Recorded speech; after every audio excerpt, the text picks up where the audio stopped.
திருப்பாவை பாசுரம் 14 பாடல்.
திருப்பாவை பாசுரம் 14 பொருள்.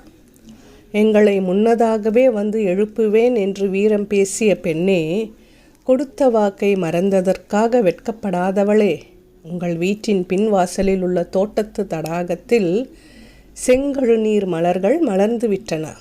ஆம்பல் மலர்கள் தலை கவிழ்ந்தன. காவி உடை அணிந்த துறவிகள் தங்கள் வெண்பற்கள் ஒளிவீச கோயில்களை நோக்கி திருச்சங்கு முழக்கம் செய்வதற்காக சென்று கொண்டிருக்கின்றனர்.